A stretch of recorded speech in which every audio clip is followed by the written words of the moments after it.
tetap nyinyir. Gini Umi, ya tetap aja itu bukan karena sholawatmu, karena memang waktunya saja uangmu kembali, kan?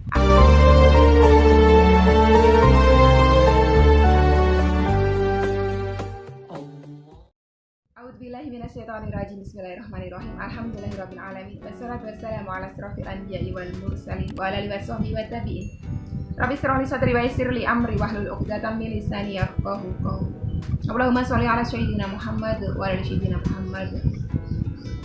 Assalamualaikum warahmatullahi wabarakatuh. Sobat Tinner semuanya dirahmati oleh Allah Subhanahu wa taala dimanapun berada. Semoga sobat Tinner semuanya selalu sehat walafiat, selalu dalam lindungan Allah Subhanahu wa taala, dilimpahi rezeki yang halal, yang berkah, yang thayyib, yang manfaat.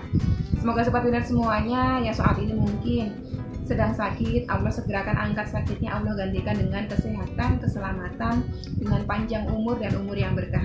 Semoga sobat Winner semuanya yang mungkin saat ini masih memiliki amanah-amanah hutang baik riba maupun non riba, Allah segerakan untuk bisa terlunasi dengan cara-caranya Allah yang mudah, tanpa harus menggali lubang yang baru, tanpa harus menjual aset, tanpa harus kesusahan, kepayahan dan direndahkan, dicaci maki, diperolok-olok serta dihinakan oleh manusia lain. Semoga sobat Winner semuanya saat ini sedang menghadapi kesulitan, Allah bukakan pintu-pintu kemudahan.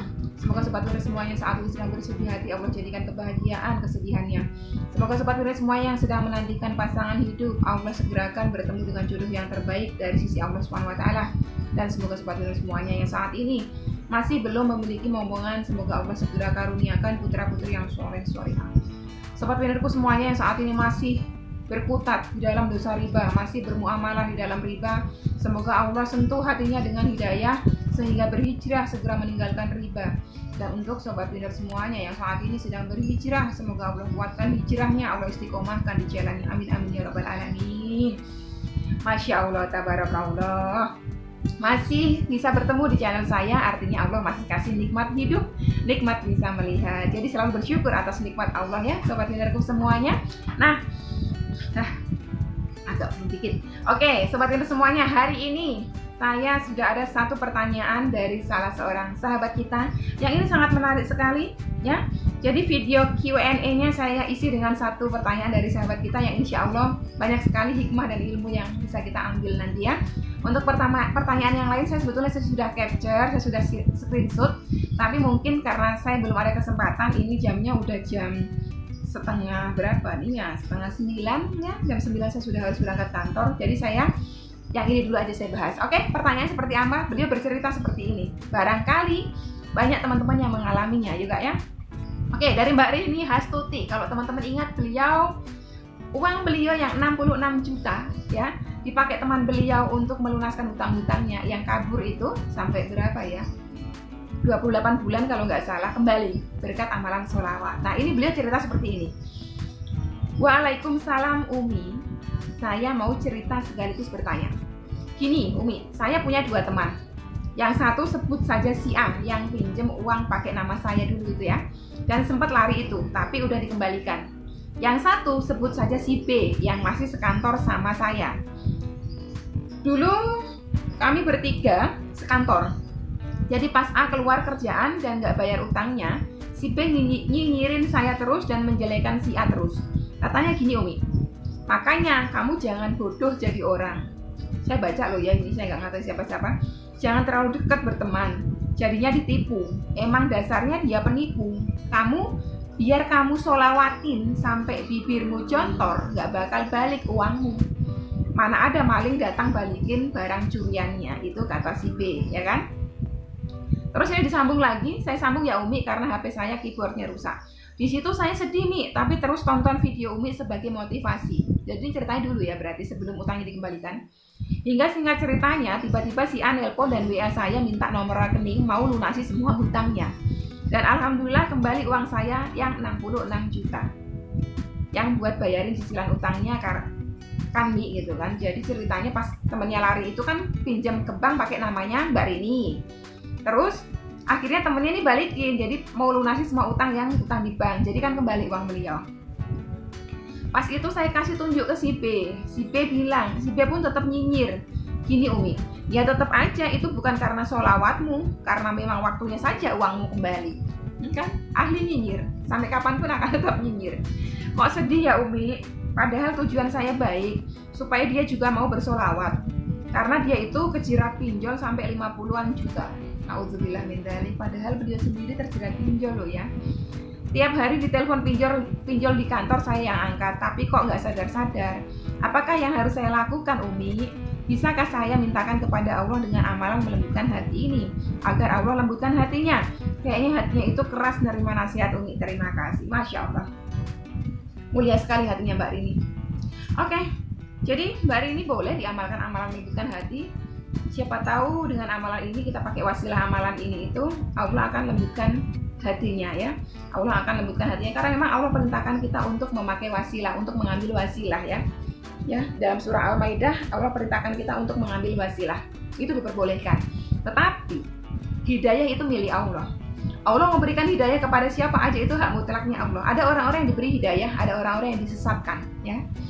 Jadi kita, buat teman-teman semuanya yang mungkin saat ini sedang bersolawat dan dicemooh sama orang lain, gak perlu berkecil hati.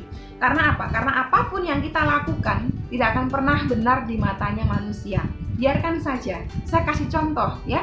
Saya kasih contoh satu cerita ya. Nanti habis itu saya kasih contoh diri saya sendiri ya. Ada seorang bapak dan anak dan seekor anak keledai berjalan melewati 3 kampung. Di kampung pertama ya, di kampung pertama si bapak naik, anak nuntun keledai, berarti naik ke keledai itu ya kan. Di kampung pertama orang-orang kampung itu nyinyir gitu, dasar bapak kurang ajar gitu kan. Masa anaknya yang nuntun keledai, dia yang tua malah enak-enakan di atas, tapi beliau berdua acuh. Masuk kampung kedua bergantian, dikarenakan anaknya sudah lelah, bapaknya gantian di bawah, anaknya naik.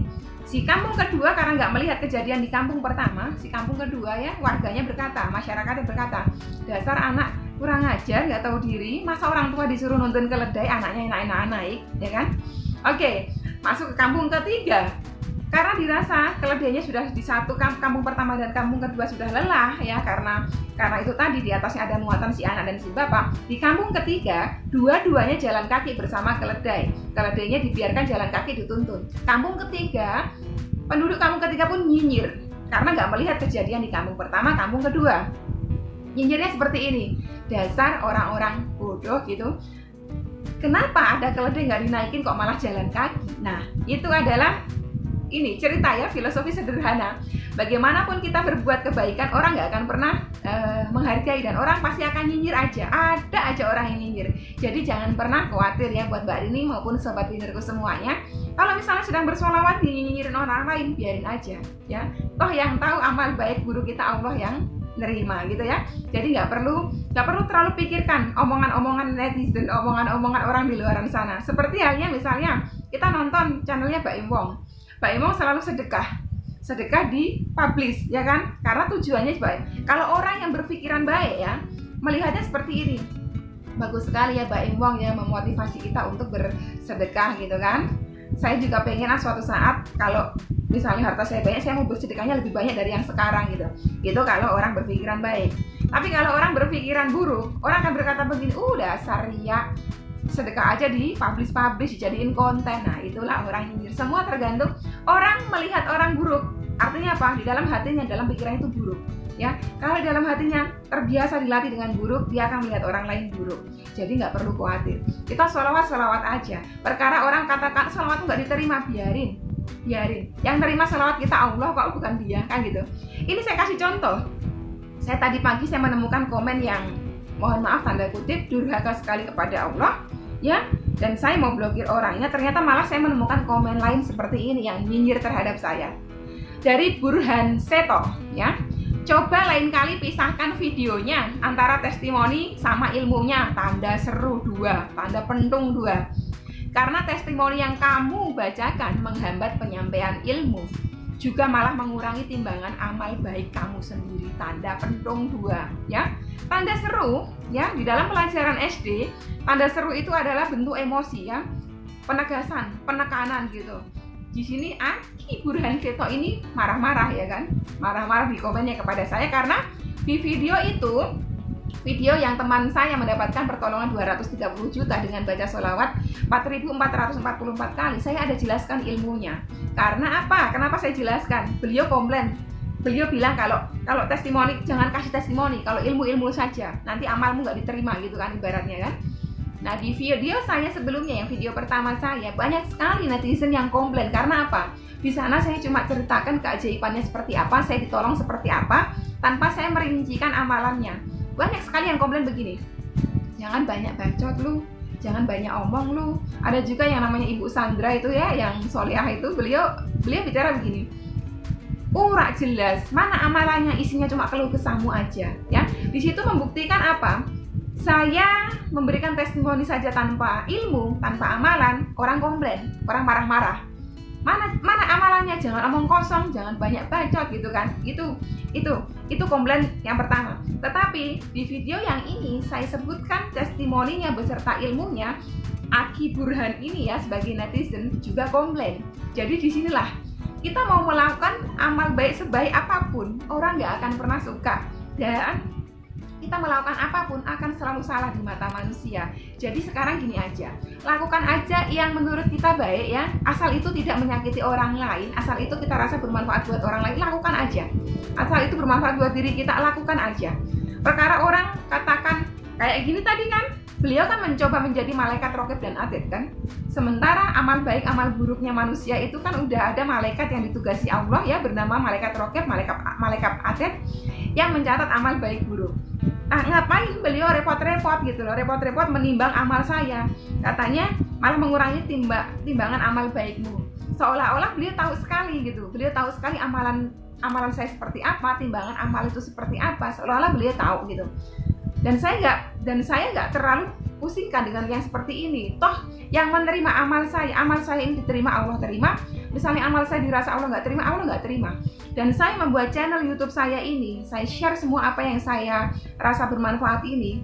Saya lillahi ta'ala, terserah. Allah mau terima itu hak mutlaknya Allah. Allah nggak terima itu juga hak mutlaknya Allah. Udah biarin aja, Allah yang bekerja. Malaikatnya Allah yang catat. Nggak perlu orang lain gitu kan. Nggak perlu manusia yang menjudge amal baik, amal buruk kita. Ya kan? Jadi buat teman-teman semuanya, kita mau melakukan apapun, saya rasa akan banyak orang yang nyinyir. Jadi nggak perlulah nyinyiran-nyinyiran ini membuat kita down, membuat kita terus kepikiran galau dan akhirnya menghentikan apa yang sudah kita lakukan yang sebetulnya itu baik. Nggak perlu gitu. Dan untuk teman-teman juga, kalau misalnya sedang belajar mendakwai temennya kayak Mbak Rini tadi, mendakwai temennya ternyata temennya nggak bisa terima, kembalikan. Hidayah itu milik Allah ya, hidayah milik Allah. Kita ingat kisahnya Nabi Nuh alaihissalam, bagaimana beliau berdakwah kepada kaumnya, termasuk kepada anak dan istrinya, yang mana anak istrinya justru tidak ikut kepada beliau, ya kan? Nah, seorang nabi saja anak istrinya tidak ikut kepada beliau. Karena apa? Allah tidak menghendaki hidayah kepada anak dan istrinya.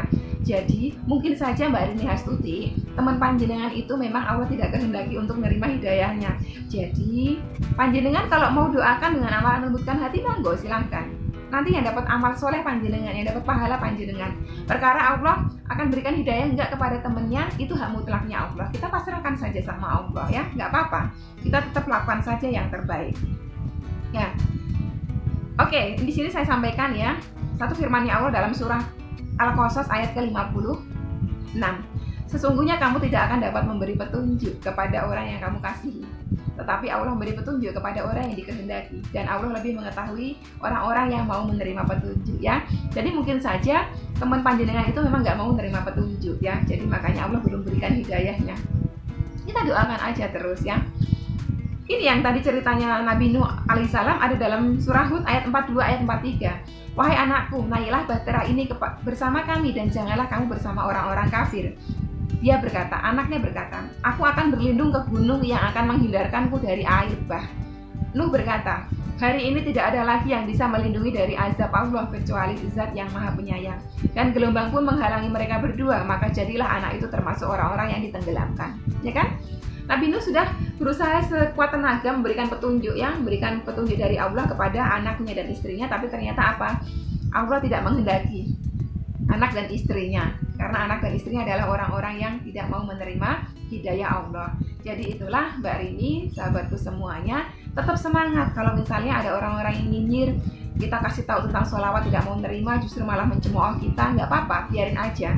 Mungkin memang Allah belum memberikan hidayah, dan mungkin saja memang Allah tidak menghendaki hidayahnya Allah kepada orang tersebut. Jadi nggak perlu bersedih hati. Ya, dalam surah Az-Zumar ayat 23, dan barang siapa yang disesatkan Allah, niscaya tidak ada baginya seorang pemberi petunjuk. Jadi ada orang-orang yang disesatkan oleh Allah Subhanahu wa taala. Jadi kita tidak perlu risau ya. Apapun yang kita lakukan, orang mau nyinyir, silahkan, nggak apa-apa. Yang penting menurut saya melakukan sholawat ini, saya bersolawat karena Allah, Rabbku perintahkan. Perintahnya mana? Dalam surah Al-Ahzab ayat ke-56. Jadi nggak perlu galau. Orang katakan sholawat itu percuma, sholawatmu sia-sia, bibirmu jontor, bibirmu sampai monyong pun kamu sholawat juga nggak bakal kelar utangmu. Nggak perlu risau. Banyak sekali contoh kok seperti itu. Dulu sahabat kita ya yang ada di WhatsApp saya, beliau diketawakan sama suami beliau, mau beli apa itu? Beli tanah kalau nggak salah. Katanya, kamu sholawatan sama bibir jontor juga nggak bisa kebeli tanah itu karena gajiku kecil, yang kerja dalam rumah cuma aku. Nyatanya apa? Allah belikan kan tanah tersebut untuk istri beliau. Jadi, oke teman-teman semuanya, tetap semangat apapun itu yang kita lakukan, apapun itu komenan orang di luar sana. Jadikan saja sebagai pemicu, sebagai semangat untuk kita terus maju saja selagi kita berada di jalan yang benar. Satu kisah lagi yang terakhir saya sampaikan ke teman-teman.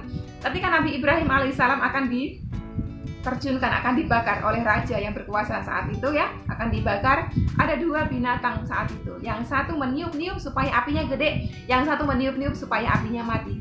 Yang meniup-niup supaya apinya gede siapa? Cicak. Yang meniup-niup supaya apinya mati siapa? Semut. Nah, apa yang dikatakan cicak kepada semut?